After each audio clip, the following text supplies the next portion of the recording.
मनीष कश्यप ने उठाई मजदूरों की आवाज तो लग गया एनएसए। रिटायर्ड आईएएस अधिकारी ने भारत को की दो भागों में बांटने की कोशिश, अब तक नहीं आया कोई आदेश। जो मजदूरों की लड़ता है लड़ाई उसे मिलती है जेल। आखिर कब खत्म होगा दोहरी नीति का ये खेल।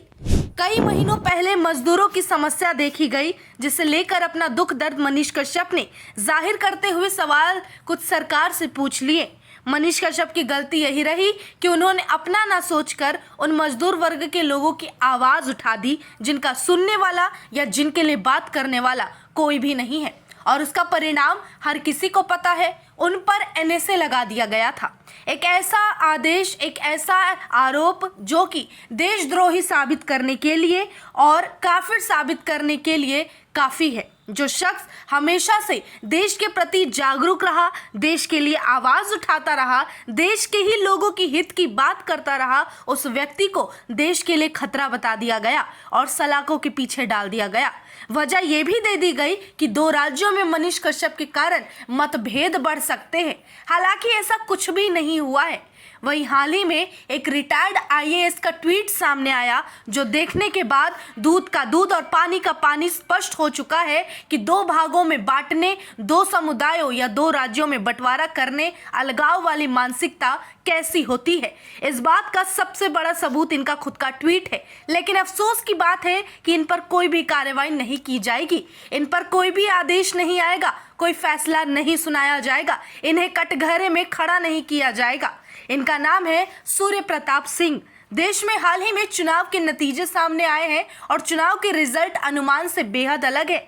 वहीं इस नतीजे से बहुत लोगों में नाखुशी है, जो कि लोगों ने जाहिर की है, और उन्हीं में से एक शायद ये रिटायर्ड आईएएस सूर्य प्रताप सिंह भी रहे होंगे, जिन्होंने अपनी फूट डालो और अलग करो वाली नीति मानसिकता को ट्वीट के जरिए दर्शा दिया और भारत के लोग के बीच मतभेद बढ़ाने की कोशिश की है। जो ट्वीट इस वक्त आपकी स्क्रीन पर चल रहा है, उसमें लिखा हुआ है कि इन चुनाव से स्पष्ट है कि गांधी नेहरू के सर्वसमावेशी भारत का संपूर्ण वैचारिक विभाजन हो चुका है। प्रगतिशील दक्षिण भारत बनाम सांप्रदायिक उत्तर भारत। अब सोचने वाली बात है कि इतने प्रतिष्ठित पद पर रह चुके व्यक्ति के जरिए इस तरह की बातें सामने आती है, जो कि बहुत हैरान करने वाली है, जिसका प्रभाव समाज में मौजूद लोगों पर पड़ सकता है और इसकी वजह से अलगाव जैसी स्थिति पैदा हो सकती है।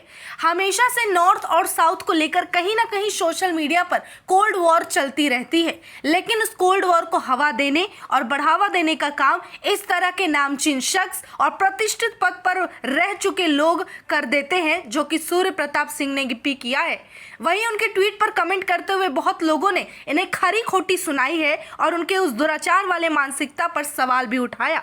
लेकिन अफसोस की बात है कि अब तक किसी भी तरह का संदेश, कोई आदेश इन तक नहीं पहुंचा और इन पर कोई एक शब्द नहीं कह रहा। लेकिन मनीष कश्यप ने जिस कमजोर वर्ग यानी कि मजदूर वर्ग की बात उठा दी, उनके प्रति इतना नफरत जाहिर कर दिया गया कि एनएसए तक लगा दिया गया।